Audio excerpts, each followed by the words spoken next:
She called him Papa the first time he saved her life, and broke his heart the second time he tried to leave a wounded drifter, a desperate widow, a little girl who saw fathers where others saw strangers. Some bonds can't be broken by bullets or goodbyes.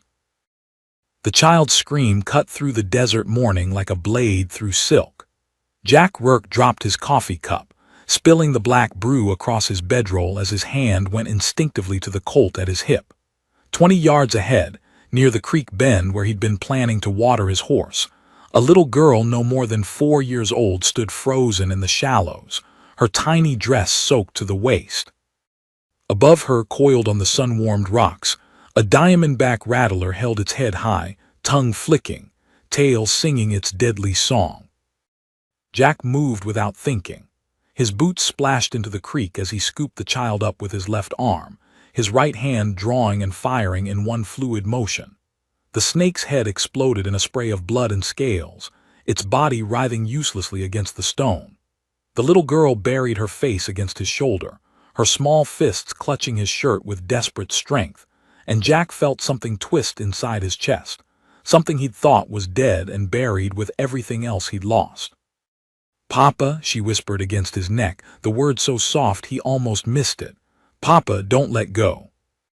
Jack's throat closed up tight. He'd been called many things in his 34 years, most of them not fit for polite company, but never that. Never the word that meant safety and love and all the things he'd given up believing in when Mary and little Thomas had been lowered into the ground 3 winters past. His hands shook as he carried the child toward shore, her wet dress clinging to his shirt, her breathing fast and shallow against his collar. "Where's your mama, little one?" he asked quietly, scanning the trees for any sign of a camp or wagon. Nothing. Just the endless stretch of cottonwoods and the distant purple of mountains that promised nothing but harder country ahead. "Mama's sleeping," the girl said, and something in her voice made Jack's blood run cold. Not the casual mention of afternoon rest, but the careful, hollow way children spoke when they'd learned that some kinds of sleep lasted forever. He found the woman 20 minutes later, following the child's pointing finger to a grove of aspens where a small camp had been hastily made. She lay beneath a faded quilt, her face pale as morning frost, her breathing so shallow that Jack had to kneel close to be sure she still drew breath at all. Young, probably no more than 25, with dark hair that had once been carefully braided but now lay in tangles across her fevered brow. Her lips were cracked with thirst, and when Jack lifted the quilt, he saw the blood-soaked bandages wrapped around her left shoulder and the ugly stain spreading across her simple blue dress. "Mama's been sleeping for 2 days, the little girl said matter-of-factly, settling beside her mother with the practiced ease of a child who'd been keeping vigil. "I tried to wake her up, but she just makes the hurt sounds." Jack's jaw clenched. 2 days. This child had been alone with her dying mother for 2 days, fetching water from the creek, probably trying to feed her spoonfuls of whatever food remained in their meager supplies. The thought of it made him want to hit something, but instead he placed a gentle hand on the girl's head, feeling the fine silk of her hair beneath his palm. "What's your name, sweetheart?" "Emma Grace Hartwell," she said with careful pronunciation, as if reciting a lesson. "Mama says I'm 4 3/4 years old, and I'm going to be very tall like Papa was. Mama says Papa's watching us from heaven now, but I think he forgot where we are because we've been waiting so long." The words hit Jack like a physical blow. He turned away, ostensibly to check the woman's pulse, but really to hide the way his face had gone tight with old grief. Emma's small hand found his wrist, her fingers barely able to wrap halfway around it, and she squeezed with surprising strength. "Are you going to help Mama get better?" she asked, and there was such desperate hope in her voice that Jack felt his carefully constructed walls begin to crumble. "I prayed and prayed, and then you came. Maybe God heard me after all." Jack knelt there in the dirt, one hand on a dying woman's fevered brow, the other held captive by a child who looked at him like he might actually be the answer to prayer, and felt his world tilt sideways. He'd been riding hard for 3 years, staying ahead of his ghosts, never stopping long enough for anyone to matter, never letting anyone get close enough to call him by names that belonged to better men than he'd become. But this child, this brave little girl who'd kept watch over her mother while the desert tried to kill them both, she'd already decided he belonged to her, already claimed him with a single, whispered word. The woman, Emma's mother, stirred restlessly, her lips moving soundlessly. Jack leaned closer and caught fragments of fevered mumbling, something about James, about promises made and kept, about Emma needing to be strong. Her wedding ring caught the morning light, a simple gold band worn thin with years of love and worry. Whatever had happened to her husband, whatever had driven her and Emma out into this unforgiving country, she'd been trying to reach someone, trying to find safety for her little girl. "Mama talks to Papa sometimes when she's sleeping," Emma confided, scooting closer to Jack with the unconscious trust of a child who'd already decided he was safe. "She tells him about the bad men who came to our house and how we had to run away. She promises him she'll keep me safe, but I think she's too tired now. That's why God sent you, isn't it? To help us." The bad men. Jack's hand moved instinctively to his gun again, his eyes scanning the horizon with new urgency. Whatever had put a bullet in this woman's shoulder and driven her to flee with her child into the wilderness, it might still be following, might still be hunting. The thought of anyone hurting this little girl, this bright spark of innocence who'd called him Papa without knowing his name, made something dark and dangerous unfurl in Jack's chest. "What's your mama's name, Emma?" he asked softly, beginning to examine the woman's wounds more carefully. The bullet had gone clean through, which was good, but infection had set in and she'd lost a lot of blood. Without proper medicine, without rest and care, she'd be dead within days. "Catherine Rose Hartwell," Emma replied promptly. "But Papa always called her Rosie because she smells like the flowers in our garden. Do you think she'll wake up today? I made her some soup, but it got cold." Jack's throat constricted. This child had been trying to care for her dying mother with the fierce determination of someone far older, and the heartbreaking optimism of someone still young enough to believe love could conquer anything. She'd made soup. She'd kept watch. She'd prayed for help and never stopped believing it would come. And now she was looking at him like he might actually be the miracle she'd been waiting for. Jack made his decision in the space between one heartbeat and the next, though part of him knew he'd been lost the moment Emma's small hand had found his. He gathered the child in his arms, feeling her weight settle against his chest like she belonged there, and spoke in the low, steady voice he'd once used to calm spooked horses and frightened soldiers. "Emma, I need you to be very brave for me. Can you do that?" When she nodded solemnly, her wide blue eyes fixed on his face with absolute trust, he continued, "I'm going to help your mama, but first we need to move her somewhere safer. There's a town called Millhaven about half a day's ride south. They've got a doctor there and medicine that can make your mama better." "You really think so?" Emma whispered, and the desperate hope in her voice nearly undid him. "You can make her wake up?" Jack couldn't promise that, wouldn't lie to this child who'd already lost so much, but he could promise to try to fight for them both with everything he had left in him. "I'm going to do my best, sweetheart, but I need you to help me, all right? Can you show me where your wagon is?" Emma pointed toward a stand of scrub oak where Jack could just make out the canvas top of a small covered wagon, listing badly to one side where a wheel had cracked. The sight of it made his jaw clench harder. Catherine Hartwell had been traveling with minimal supplies, a broken wagon, and a bullet wound that should have killed her days ago. Only sheer maternal determination had kept her alive this long, and that was running out fast. Jack carried Emma to his horse first, a steady sorrel gelding named Solomon who'd carried him through 3 years of running from his past. The animal snorted softly as Emma reached out to touch his nose, her small fingers gentle against his velvet muzzle. "He likes me," Emma said with the first real smile Jack had seen from her, and something warm unfurled in his chest at the sight of it. "What's his name?" "Solomon," Jack replied, lifting her onto the saddle. "He's very smart and very gentle. He's going to help us take care of your mama." While Emma petted Solomon's neck and whispered secrets into his ears, Jack returned to Catherine. The woman's breathing had grown more labored, her skin hot and dry to the touch. Fever had her in its grip now, and time was slipping away like water through his fingers. He gathered her as carefully as he could, wrapping her in the quilt that smelled of lavender and heartbreak, and felt the full weight of responsibility settle on his shoulders like a familiar burden. The journey to Millhaven stretched ahead of them like a gamble with death. Catherine couldn't ride, couldn't even sit upright, which meant Jack would have to walk alongside Solomon while Emma rode and her mother lay unconscious across the saddle. It would be slow going, probably taking twice as long as he'd told Emma, and every hour that passed made Catherine's chances worse. But as he lifted the unconscious woman onto Solomon's back, positioning her carefully so she wouldn't fall, Jack caught sight of Emma watching him with those serious blue eyes, and he knew he'd walk to the ends of the earth if it meant keeping the trust he saw there. "Is Mama going to be all right?" Emma asked as Jack adjusted the makeshift travois he'd rigged from the wagon's broken wheel and some rope. Her voice was small but steady, the voice of a child who'd learned too young that the world was dangerous and uncertain.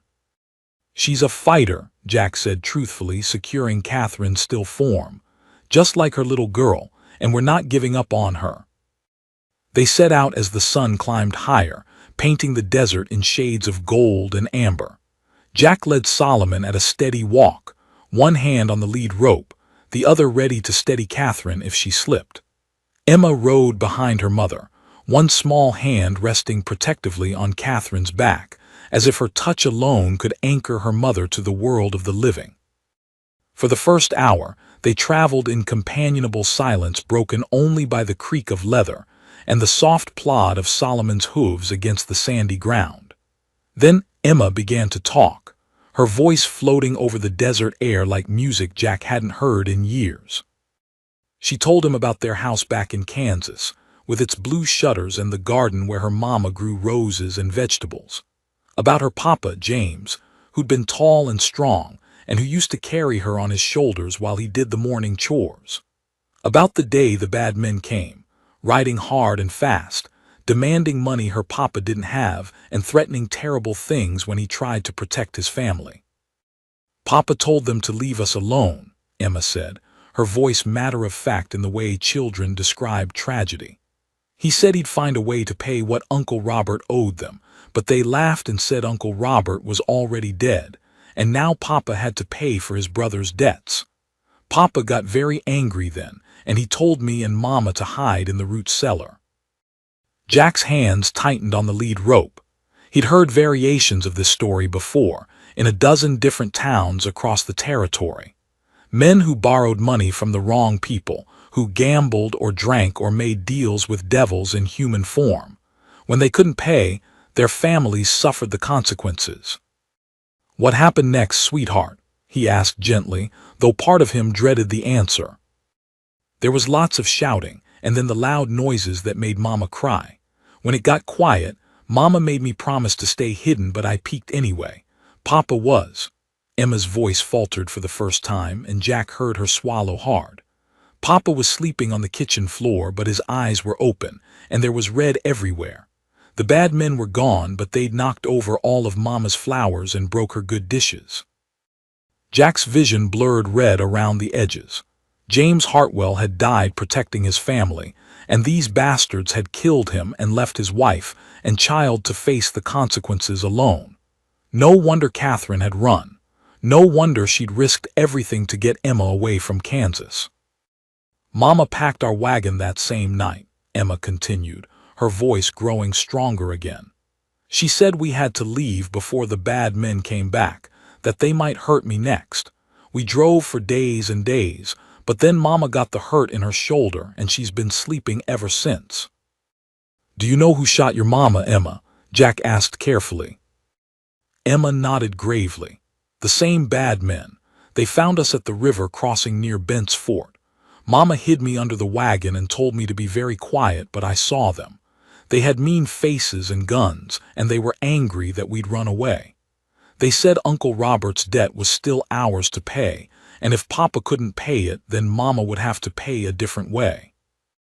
The rage that swept through Jack was so pure and clean it almost took his breath away. These weren't just killers. They were the worst kind of predators, the kind who hunted women and children like sport. The kind who'd probably planned to take Catherine and Emma both, to sell them or use them or worse. But Mama shot one of them, Emma added with fierce pride. Right in the leg, and he screamed just like a pig. Then she grabbed me and we ran to the wagon, and she drove the horses so fast I thought we might fly. But one of them shot her before we got away, and she's been getting sicker ever since. Catherine Hartwell wasn't just a victim, she was a warrior. She'd lost her husband, been hunted by killers, and still managed to wound one of her attackers and escape with her daughter. The woman lying unconscious across Solomon's back had more fight in her than most men Jack had known. "Your mama's very brave," he told Emma, and meant every word. "And very smart. She knew exactly what to do to keep you safe."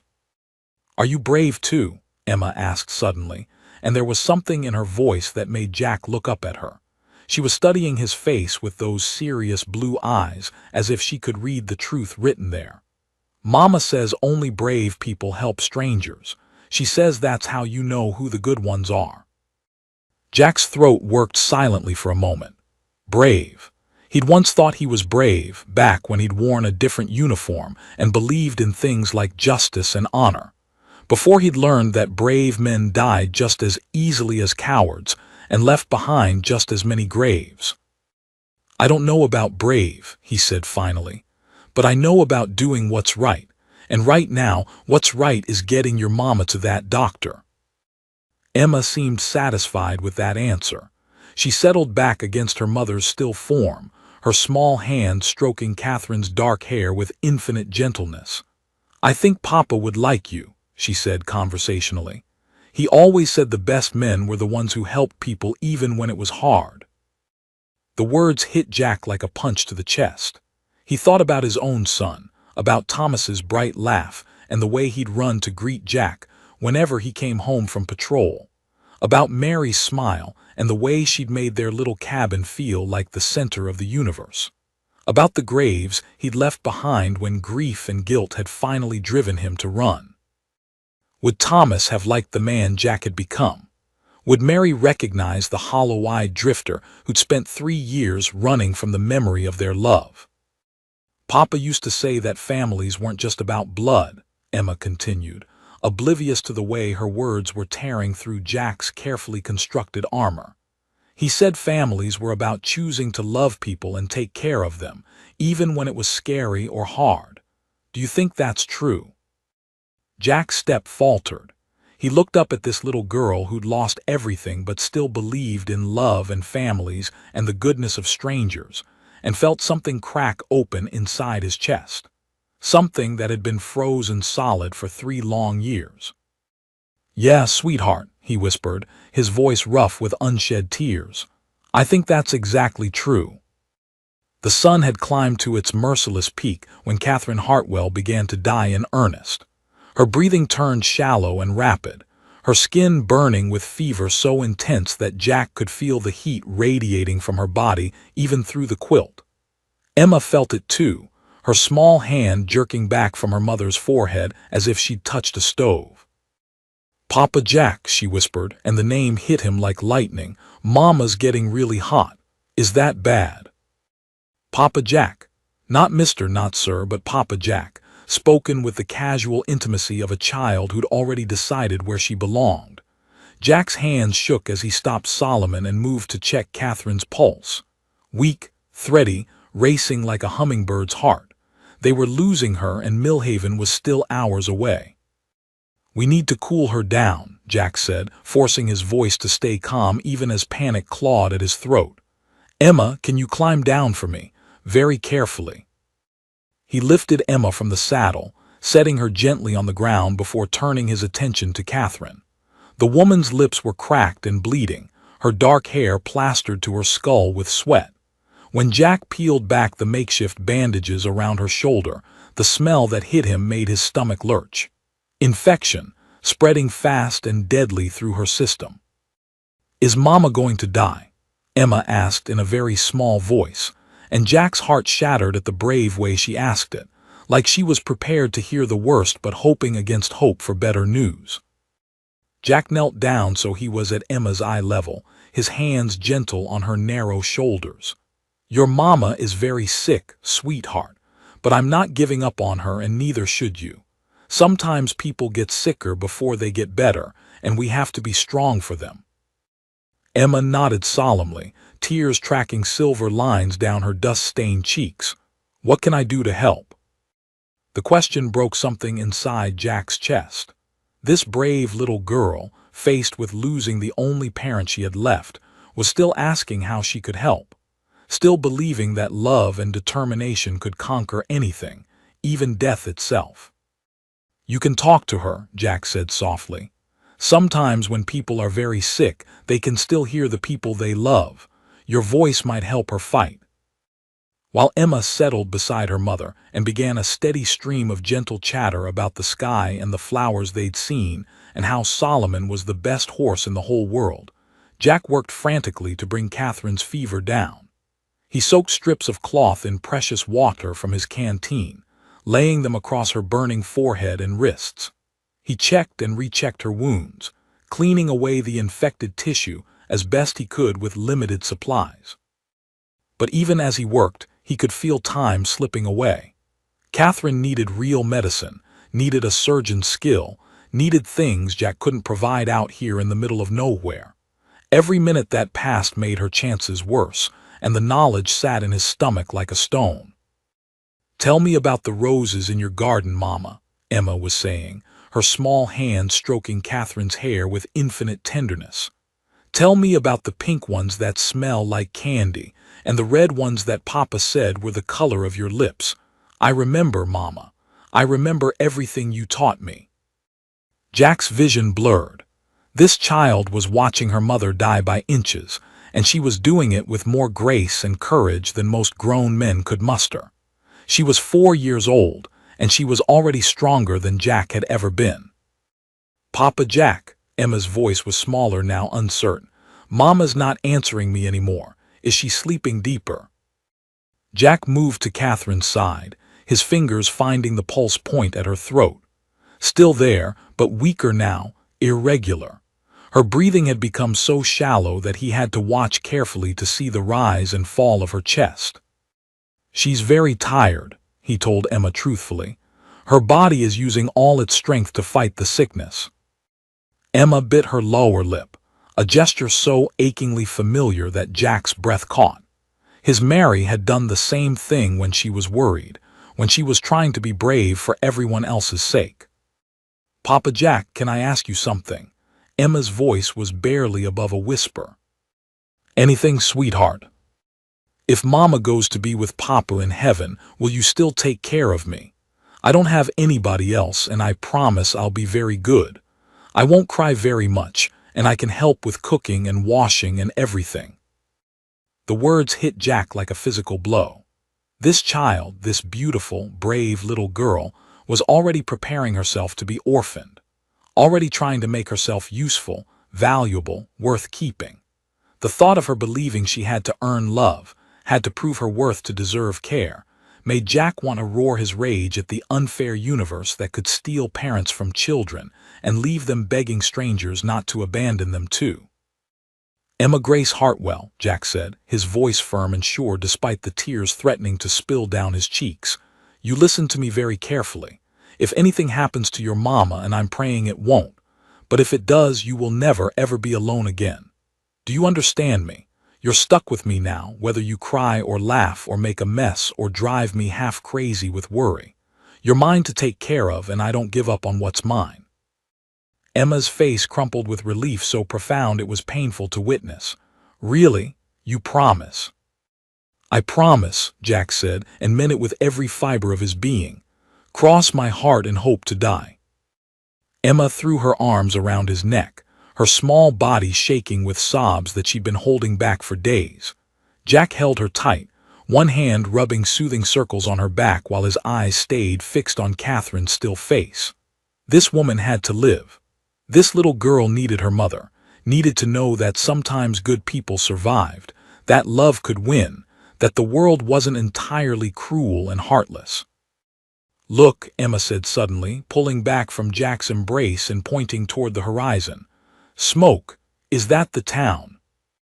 Jack followed her gaze and felt hope flare in his chest. Thin columns of smoke rising against the blue sky, still distant but real. Millhaven.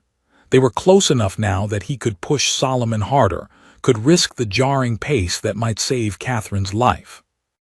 "That's it, sweetheart," he said, lifting Emma back onto Solomon's back. "That's where we're going to get your mama help." He adjusted Catherine's position more securely across the saddle, then took Solomon's lead rope and began to move at a faster pace. The gelding responded immediately, his stride lengthening as if he sensed the urgency. Emma held on tight, one hand gripping the saddle horn, the other resting protectively on her mother's back. They covered the remaining distance in record time, Solomon's hooves eating up the ground while the sun beat down mercilessly overhead. Jack's shirt was soaked with sweat, his throat parched, but he didn't slow down.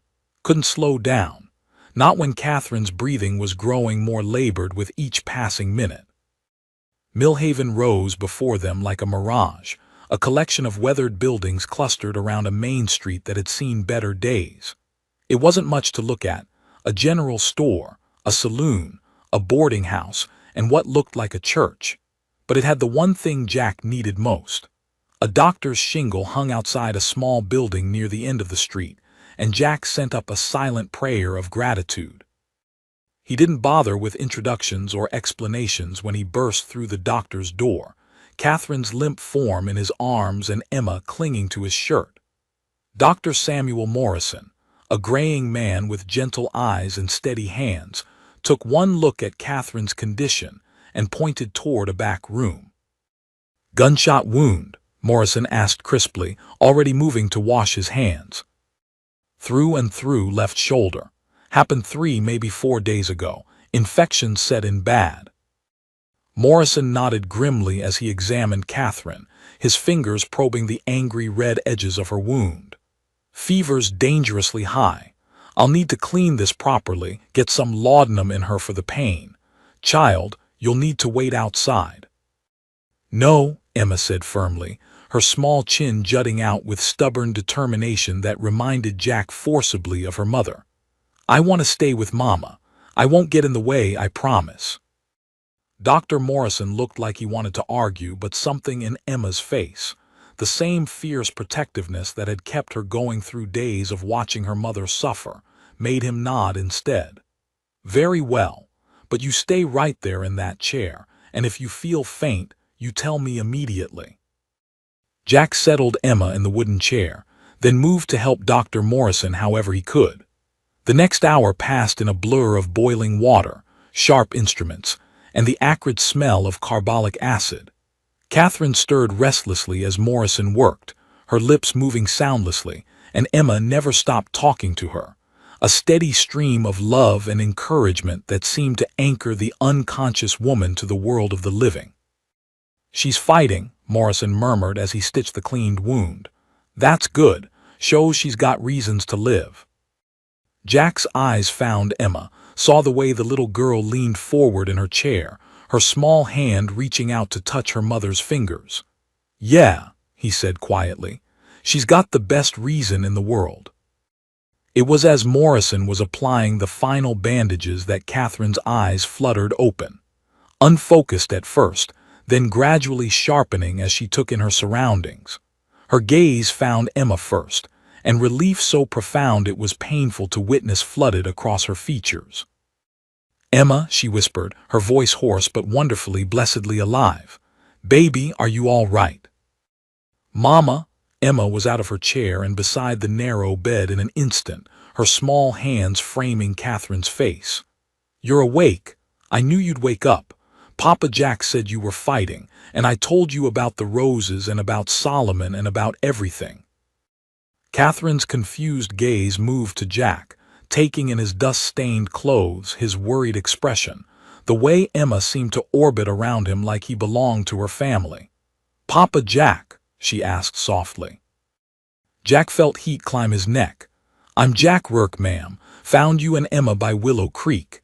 "Emma, she—" He trailed off, not sure how to explain that her daughter had claimed him, heart and soul, with a single whispered word. But Catherine was already looking between them with the sharp intelligence of a mother who missed nothing. She saw the way Emma instinctively moved closer to Jack when strangers approached, saw the protective way he positioned himself between them and the door, saw something in his eyes that spoke of a man who'd found something worth fighting for again. "Thank you," she said simply, but there was a wealth of understanding in those two words. "For bringing us here, for taking care of her." "Papa Jack saved me from a snake, Mama," Emma said proudly.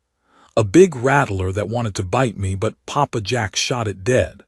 And then he carried me, and he made sure you stayed safe on Solomon, and he promised he'd never leave us alone." Catherine's eyes widened slightly at the word "promised," and Jack saw a flicker of something that might have been worry cross her features. A mother's instinct, perhaps, warning her not to let her daughter get too attached to a stranger who might disappear as suddenly as he'd appeared. "Emma, sweetheart," Catherine said gently, "Mr. Rourke has his own life, his own places to be. We can't expect him to." "But he promised, Mama," Emma interrupted, and there was such absolute faith in her voice that Jack felt his chest tighten. "He said I was his to take care of now, and he doesn't give up on what's his. Isn't that right, Papa Jack?" Jack met Catherine's questioning gaze over Emma's head, saw the careful hope she was trying to hide, the fear of disappointment that came from losing too much already. He thought about the promises he'd made, about the way this little girl had crawled into his heart and made herself at home there, about the fact that he couldn't imagine riding away from them now, couldn't picture a future that didn't include Emma's laughter and Catherine's grateful smile. "That's right, sweetheart," he said quietly, his eyes never leaving Catherine's face. "That's exactly right." Catherine Hartwell spent 3 days learning to trust the man her daughter had claimed as father. Jack stayed close, sleeping on the floor of the boarding house room he'd rented for them, never straying far from Emma's side, even when Catherine was awake and alert. He'd catch Catherine watching him sometimes, studying the way he braided Emma's hair with surprising gentleness, the way he answered her endless questions with patience that seemed infinite, the way he positioned himself between them and the door every time footsteps echoed in the hallway outside. On the 4th morning, Catherine found the courage to ask the question that had been burning in her chest since she'd awakened to find her daughter calling a stranger Papa. "Why?" she asked simply, as Jack returned from the general store with supplies and Emma skipped ahead of him, chattering about the penny candy he'd bought her. "Why are you doing this for us?" Jack set the packages down carefully, his movements deliberate as he bought himself time to think. Emma had settled on the bed beside her mother, showing off the striped peppermint stick Jack had surprised her with, and the sight of her joy made something twist inside his chest. "I had a family once," he said quietly, his voice barely above a whisper. "A wife named Mary, a son named Thomas. Lost them both to fever 3 winters ago. Been running from the memory ever since, telling myself I was better off alone." Catherine's eyes softened with understanding. "And then Emma called you Papa." "First time anyone's called me that since Thomas died." Jack's hands clenched at his sides, the pain of old grief mixing with something newer, warmer. Funny thing about children. They see what they need to see, claim what they need to claim. Emma decided I belonged to her before I had any say in the matter. "And now?" Catherine asked, though she thought she already knew the answer. She'd seen the way Jack's face transformed when Emma laughed, seen the fierce protectiveness that flared in his eyes whenever strangers looked too long at her daughter. "Now I can't imagine riding away from her, from either of you." Jack met Catherine's gaze steadily. "I know this is sudden, know you don't really know me, but if you'll let me, I'd like to stay, help you build whatever life you're trying to find for Emma, be the father she's already decided I am." Catherine felt tears prick her eyes. James had been gone for months now, and she'd grown accustomed to facing the world alone, to making decisions based solely on what was best for Emma. The idea of sharing that burden, of having someone else who cared about her daughter's well-being, was both terrifying and wonderful. "The men who killed James," she said carefully, "they're still out there, still looking for us.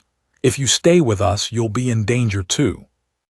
Jack's expression hardened, his hand moving instinctively to the gun at his hip. "Let them come. I've been running from something for 3 years. Might be time I stopped running and started fighting for something worth protecting instead." Before Catherine could respond, Emma bounced off the bed and wrapped her arms around Jack's waist, pressing her face against his shirt with absolute trust. "Are you talking about the bad men, Papa Jack? The ones who hurt Mama and made us run away?" Jack's arms came around Emma automatically, holding her close while his eyes remained fixed on Catherine's face. "We're talking about keeping you safe, sweetheart, making sure no one ever hurts you or your mama again." "Good," Emma said with fierce satisfaction. "I don't like the bad men. They made Mama cry and they broke her pretty dishes and they made Papa go to sleep forever. But you're stronger than them, aren't you, Papa Jack? You'll keep us safe." "Yes," Jack said without hesitation, and Catherine heard the steel in his voice, the absolute certainty of a man who'd found something worth dying for. "I'll keep you safe." That afternoon, while Emma napped and Catherine rested, Jack walked the streets of Millhaven with eyes that saw everything. He noted the way strangers entered and left town, memorized faces, calculated escape routes. If Catherine's pursuers found them here, he wanted to be ready. It was Sheriff Tom Bradley who approached him outside the saloon, a weathered man with kind eyes and a star that had seen better days. "You're the fellow brought in the woman and child," Bradley said, not quite a question. "That's right."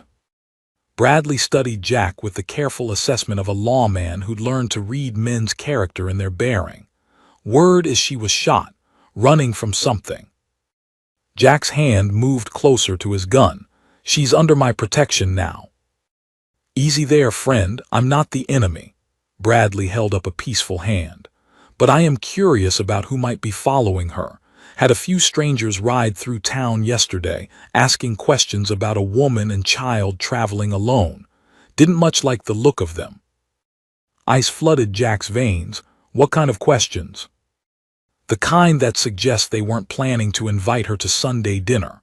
Bradley's expression grew grim. 3 men, well-armed, mean-looking. Leader had a bandage on his left leg, walked with a limp. Said they were looking for stolen property, but their eyes said different. Catherine had shot one of them in the leg. They'd found the trail, followed it here, and now they were closing in. Jack felt the familiar calm settle over him, the cold focus that had kept him alive through years of war and wandering. "How long ago did they leave?" "This morning, but they'll be back. Men like that don't give up easy, especially when they're carrying that much anger." Bradley's eyes were steady, measuring. "Question is, what are you planning to do about it?" "Whatever it takes," Jack said simply. Bradley nodded as if he'd expected that answer. "Then you should know, I've got no love for men who hunt women and children. Jurisdiction's a bit fuzzy out here, but justice isn't. You need backup, you call on me." Jack felt a flicker of something he hadn't experienced in years, hope that he wouldn't have to face this fight alone. "Appreciate that, Sheriff." When he returned to the boarding house, he found Catherine sitting up in bed, brushing Emma's hair with long, gentle strokes. The sight of them together, safe and peaceful, only strengthened his resolve to keep them that way. "They found us," he said without preamble, and watched Catherine's hand still on the brush. "How long do we have?" "Not long. They were here yesterday asking questions. Sheriff says they'll be back." Emma looked up from her mother's lap, her blue eyes wide but not afraid. "The bad men are coming." "Maybe, sweetheart." Jack knelt beside the bed, his hands gentle on Emma's small shoulders. "But remember what I promised you. I'm not going to let anyone hurt you or your mama." "Are we going to run away again?" Emma asked, and Catherine heard the weariness in her daughter's voice, the exhaustion of a child who'd already been forced to flee too many times. "No," Jack said firmly. "We're not running anymore. Running didn't work, they just kept following. So this time we're going to make a stand." Catherine's breath caught. "Jack, there are 3 of them, maybe more. There's one of me who's tired of running, and one sheriff who doesn't like men who hurt innocent people. Those aren't bad odds." Jack's smile was sharp, dangerous. "Besides, they're expecting to chase down a frightened woman with a child.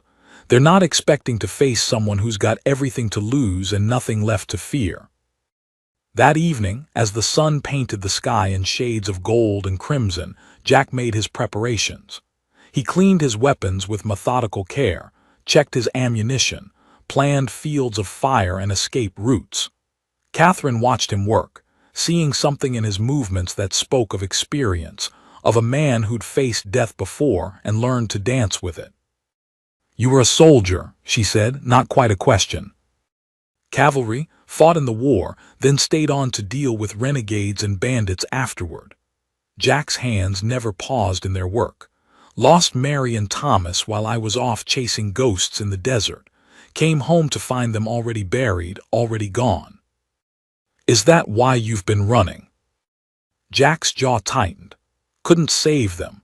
Couldn't even be there when they needed me most.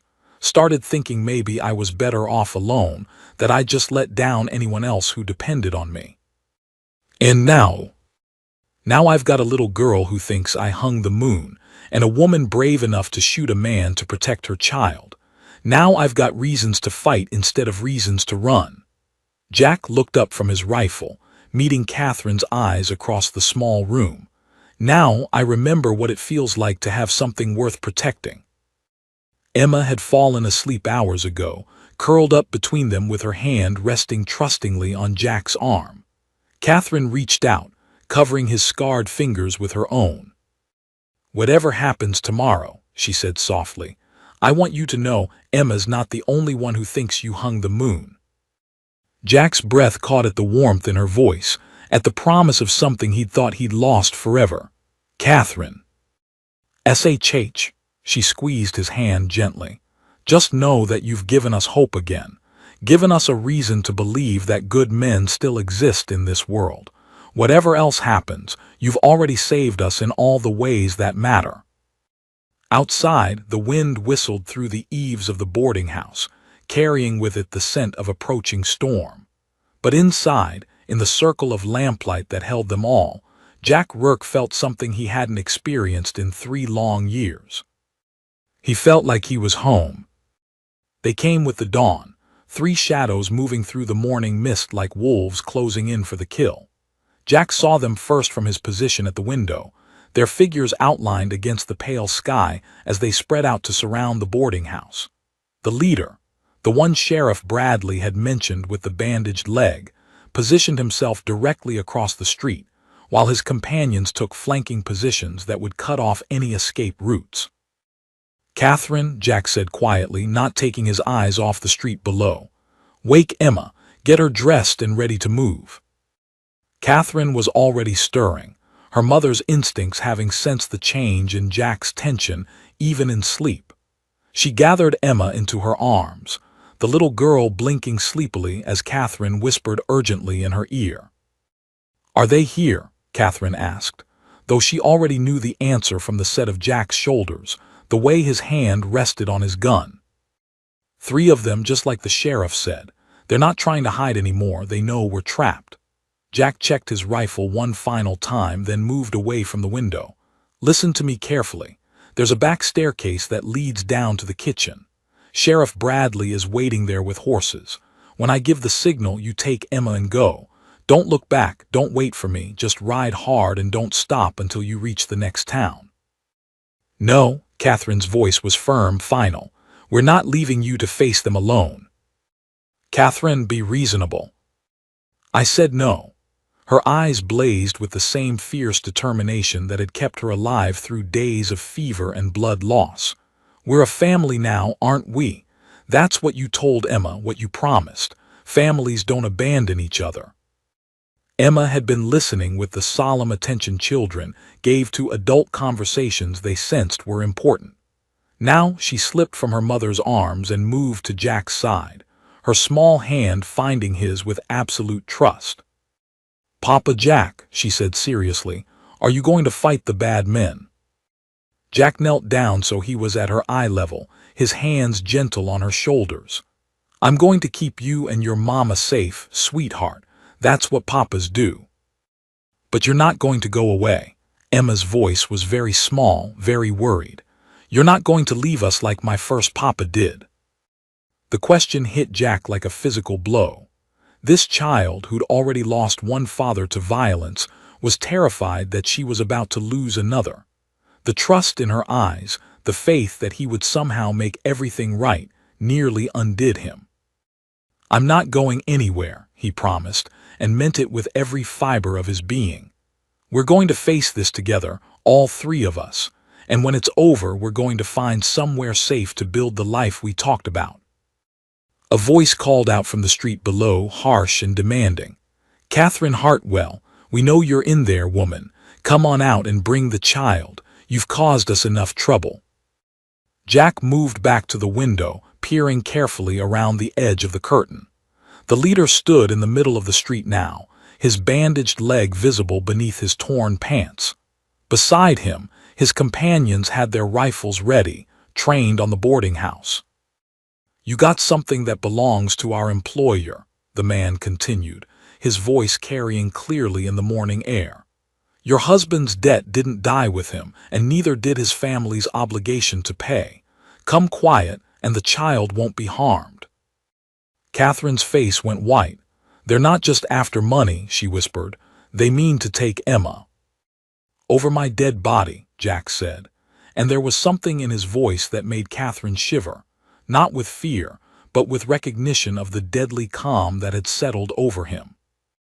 "Mrs. Hartwell," the man's patience was clearly wearing thin, "you got 1 minute to show yourself or we start putting holes in that building. Might be the child gets hurt in the crossfire. Be a shame that." Jack's jaw clenched. These weren't just killers. They were the worst kind of cowards, men who would threaten a child to get what they wanted. The rage that swept through him was cold, clean, and absolutely lethal. "Catherine, take Emma into the far corner behind the dresser. Whatever happens, keep her down and keep her quiet." Jack checked his weapons one final time, then moved toward the door. "And remember, Sheriff Bradley is waiting with those horses. If something happens to me—" "Nothing's going to happen to you," Catherine said fiercely, and Jack saw something in her eyes that took his breath away. Not just gratitude, not just friendship, but something deeper, something that looked like love. "Catherine, I lost one good man to these animals," she said, her voice steady despite the tears tracking down her cheeks. "I won't lose another. You come back to us, Jack Rourke. You hear me? You come back." Jack felt something shift inside his chest, some final piece of his broken heart clicking back into place.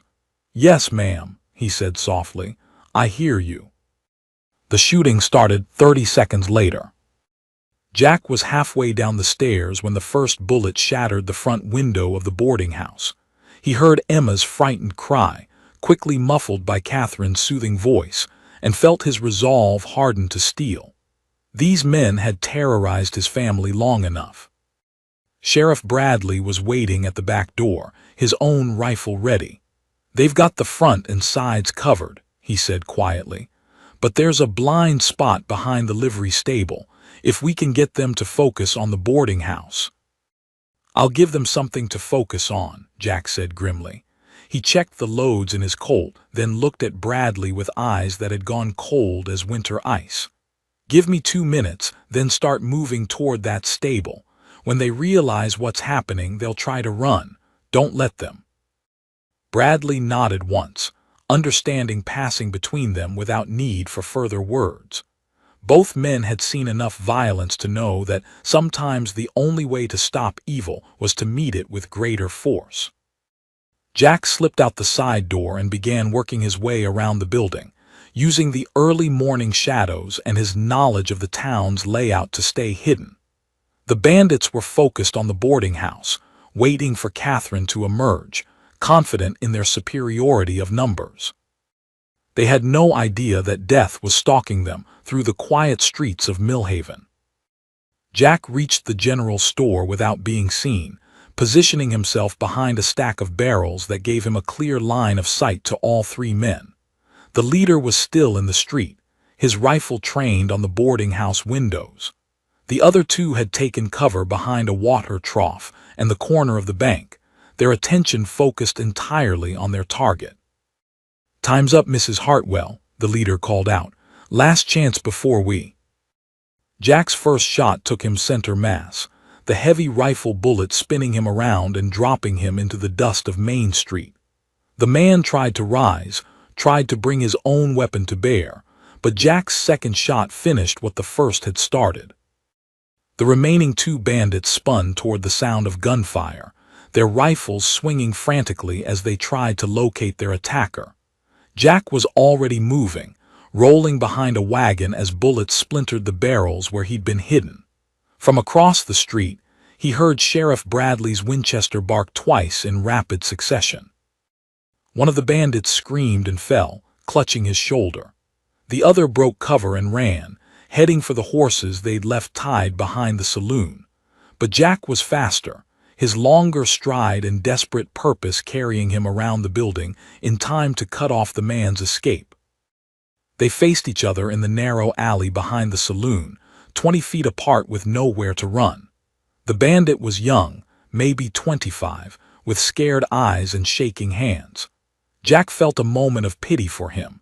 He was probably just following orders, trying to make a living in a world that offered few choices to men without skills or education. But then he thought of Emma's frightened cry, of Catherine's tears, of James Hartwell dying on his own kitchen floor, and the pity disappeared. "Drop the gun," Jack said quietly. "Walk away. This doesn't have to end with you dead." The young man's eyes darted left and right, looking for escape that didn't exist. "Can't do that, mister. Boss finds out I ran, he'll kill me slow."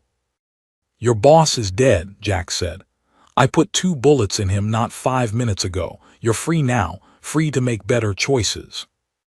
For a moment, hope flickered in the young man's eyes. Jack saw him wavering, saw the moment when he almost chose life over violence. But fear won out in the end, fear of consequences, fear of a future he couldn't imagine, fear of admitting that everything he'd done up to this point had been wrong. The bandit's rifle started to rise. Jack's Colt cleared leather and fired in one fluid motion, the bullet taking the young man high in the chest and dropping him against the alley wall. He slid down slowly, his rifle clattering to the ground, his eyes wide with surprise. "Should have walked away," Jack said softly, but there was no satisfaction in his voice, only the weary sadness of a man who'd seen too much death, who'd been forced to add another name to the list of lives he'd taken.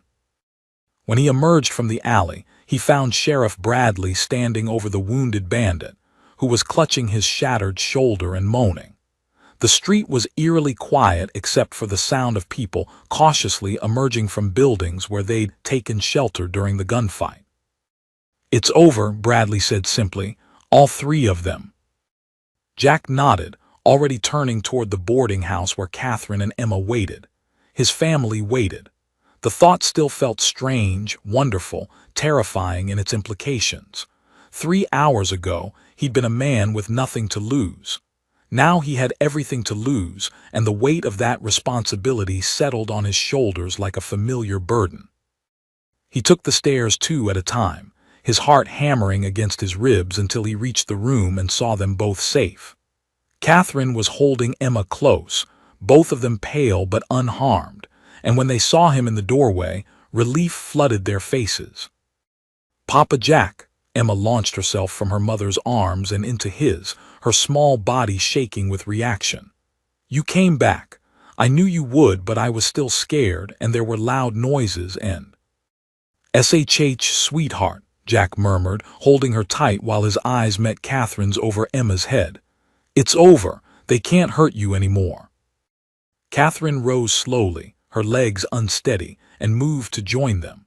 When her arms came around both Jack and Emma, completing the circle, Jack felt something break open inside his chest, not with pain this time, but with joy so pure and overwhelming that it left him breathless. "Is it really over?" Catherine asked quietly. "It's over," Jack confirmed, his voice rough with emotion. "They're all dead or captured. Sheriff Bradley will make sure word gets out that you're under protection now, that anyone else who comes looking for you will have to go through the law." Emma pulled back just far enough to look up at Jack's face, her blue eyes serious. "Does this mean we can stop running now? Does this mean we can be a real family?" Jack looked down at this brave little girl who'd claimed his heart with a single word, then at the woman who'd taught him that love could bloom even in the darkest soil. The future stretched ahead of them, uncertain but full of possibility, and for the first time in 3 years, Jack found himself looking forward to tomorrow. "Yes, sweetheart," he said, his voice steady and sure. "We can be a real family now." 6 months later, Jack Rourke stood on the porch of a small ranch house 30 miles north of Millhaven, watching Emma chase chickens around the yard while Catherine hung laundry on the line. The sight still took his breath away, not because it was extraordinary, but because it was so beautifully, perfectly ordinary. The kind of peaceful morning he'd thought he'd never have again. "Papa Jack, come quick," Emma called, her voice bright with excitement. "Henrietta laid another egg and it's huge." Jack grinned and walked toward the chicken coop, marveling at how easily the role of father had settled back onto his shoulders. Emma had decided that since he was staying permanently, he needed to learn everything about running a proper ranch. She took her teaching responsibilities very seriously, explaining the personalities of each chicken, the best way to milk their cow Bessie, and why the barn cat only liked to be petted behind the ears. "Look," Emma held up the brown egg with both hands, her face glowing with pride. "Henrietta's the best layer we've got. Mama says we'll have enough eggs to sell in town soon, and then we can buy that new dress she's been wanting." Jack examined the egg with appropriate seriousness. "That's a fine egg, sweetheart. Henrietta's definitely earned her keep." He glanced toward Catherine, who was watching them with a soft smile playing at the corners of her mouth. "What do you think? Should we make Henrietta the official head of egg production?" "I think Henrietta already knows she's in charge," Catherine said, walking over to join them. "Just like someone else I know who's appointed herself manager of this entire ranch." Emma giggled and leaned against Jack's leg with casual affection. "Someone has to make sure you grown-ups do things right. Papa Jack didn't even know you had to talk to the chickens to make them happy." "Can't argue with results," Jack said solemnly. "Ever since I started saying good morning to them, we've been getting twice as many eggs." The easy banter between them felt natural now, like something they'd been doing for years instead of months. Jack had worried in those first weeks after the shooting that Emma might be frightened of him, might remember that he'd killed 3 men and see him differently. But children, he'd learned, had their own way of understanding justice. Emma knew that the bad men had wanted to hurt her and her mama, and that Papa Jack had stopped them. That was all she needed to know. Catherine had taken longer to fully trust that their safety was real, that no more shadows would emerge from their past to threaten the fragile peace they'd built. But as spring had turned to summer and no threats materialized, she'd gradually relaxed into the rhythm of their new life. She laughed more now, smiled more freely, and sometimes Jack would catch her looking at him with an expression that made his heart race. "I need to ride into town today," Jack said as they walked back toward the house. "Doc Morrison wants to check Catherine's shoulder one more time, and we need supplies for the fence repair." Emma's face fell slightly. "Can I come too? I want to show Mrs. Bradley the picture I drew of our family." Jack's chest tightened with warmth. Emma had drawn the picture last week, 3 stick figures holding hands in front of a house, with a horse and several chickens scattered around the yard. She'd labeled it "My Family." Mama, Papa Jack and me in careful block letters, and Jack had nearly cried when she'd shown it to him with such obvious pride. "Of course you can come," Catherine said, ruffling Emma's hair. "Mrs. Bradley will love to see your picture, and maybe we can stop by the general store and look at that fabric I've been wanting." They rode into Millhaven in the wagon Jack had bought with money from the sale of cattle, Emma perched between him and Catherine, chattering about everything she saw along the way. The town had grown in the months since the shooting, new families attracted by word that Sheriff Bradley ran a safe, law-abiding community. There was talk of building a proper school, and Emma was already excited about the prospect of having other children to play with. Dr. Morrison pronounced Catherine fully healed, with only a thin white scar to show where the bullet had torn through her shoulder. "Amazing recovery," he said, shaking his head. "I wasn't sure you'd make it that first night, but you proved me wrong. You Hartwells are tougher than you look." "It's work now," Catherine said quietly, and Jack felt his breath catch. They hadn't talked about marriage yet, hadn't made it official, but they'd been living as a family in every way that mattered. Hearing her claim his name, hearing the certainty in her voice, made his heart pound against his ribs. Dr. Morrison raised an eyebrow but smiled. "Well then, congratulations are in order. About time you made it official." Later, as they walked through town with Emma skipping ahead of them, Catherine slipped her hand into Jack's. "I hope you don't mind," she said softly. "About the name, it just felt right." Jack stopped walking and turned to face her, his hands framing her face with infinite gentleness. "Catherine Rose Rourke," he said, testing the words on his tongue. "It sounds perfect." She smiled up at him, tears sparkling in her eyes. "So you're asking?" "I'm asking," Jack confirmed, his voice rough with emotion. "Though I should probably warn you, you're getting a man with more ghosts than money, more scars than sense. And you're getting a woman with a 4-year-old daughter who thinks you hung the moon, a past full of painful memories, and a stubborn streak a mile wide." Catherine's smile widened. "Seems like a fair trade to me." "Papa Jack, Mama," Emma's voice carried from the general store where she discovered something that had captured her complete attention. "Come see, come see." They hurried to join her, finding her pressed against the window of the store, her nose practically touching the glass. Inside, displayed on a shelf where every child in town could see it, was a wooden rocking horse painted in cheerful red and blue.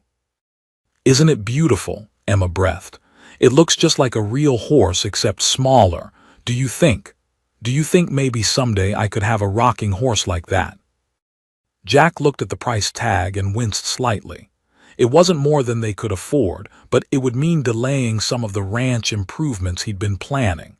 Still, looking at Emma's face, at the careful way she was trying not to ask for too much, he knew there was no question. "I think that can be arranged," he said quietly. "Maybe for your birthday next month." Emma spun around, her eyes wide with disbelief and joy. "Really? Really truly?" "Really truly," Jack confirmed, and found himself swept up in Emma's enthusiastic hug. As they continued their shopping, Jack noticed the way people greeted them, not as strangers or temporary residents, but as neighbors, as part of the community. Mrs. Bradley admired Emma's drawing and insisted on displaying it prominently in the sheriff's office. The clerk at the general store asked about their cattle and mentioned that his cousin was looking for good breeding stock. The preacher inquired politely about when they might be planning a wedding ceremony.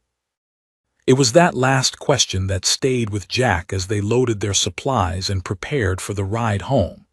He'd been thinking about it for weeks, about making their family official in the eyes of God and the law, but he'd been waiting for the right moment, the right words. As the sun began to set and they neared their ranch, Emma fell asleep against Catherine's shoulder, lulled by the steady rhythm of the wagon wheels. Catherine herself dozed lightly, her head resting against Jack's arm, and Jack felt a peace settle over him that he'd never expected to experience again. This was what happiness looked like. Not the wild joy of youth or the passionate intensity of first love, but something deeper, more lasting. The contentment that came from building something meaningful with people who mattered, from choosing love over fear, from finding home in the most unexpected places. When they reached the ranch, Jack carried Emma inside while Catherine lit the lamps and started preparing dinner.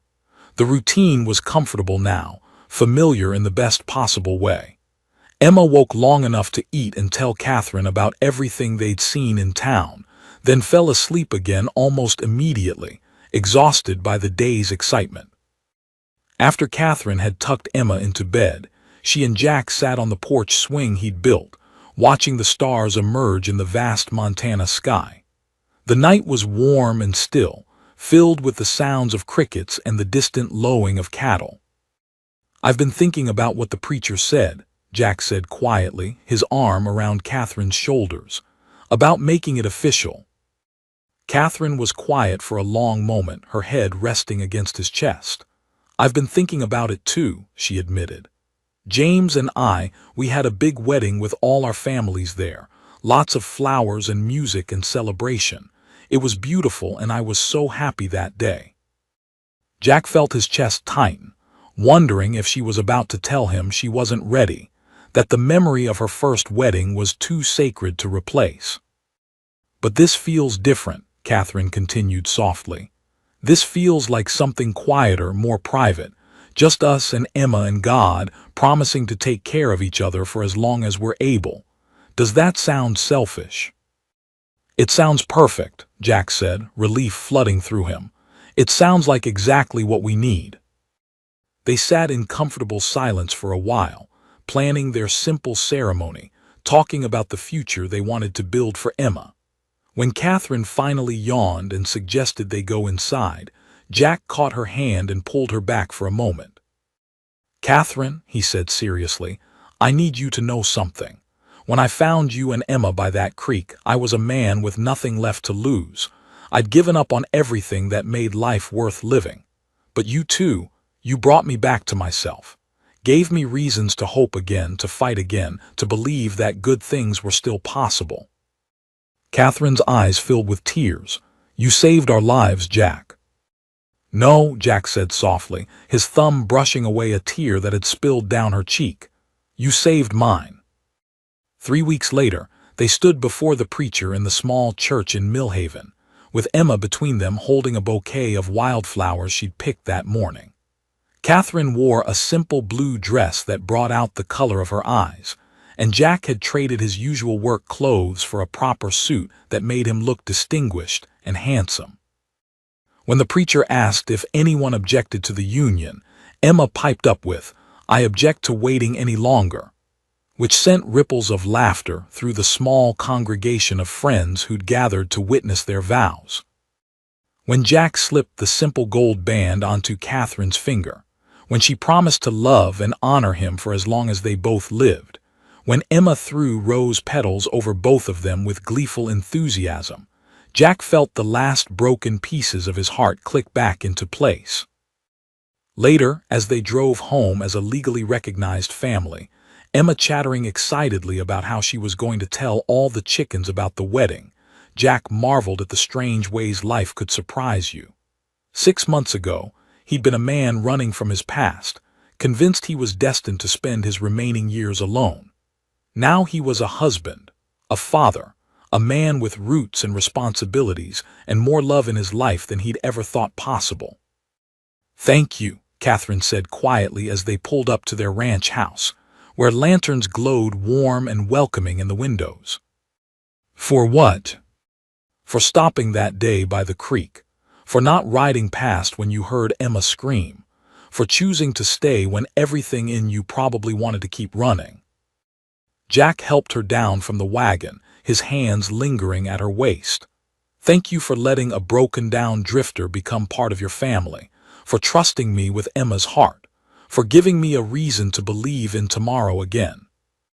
"Papa Jack," Emma said from the wagon, where she was carefully cradling the wrapped bundle that was her new rocking horse, "are we going to live happily ever after now? Like in the stories Mama reads me?"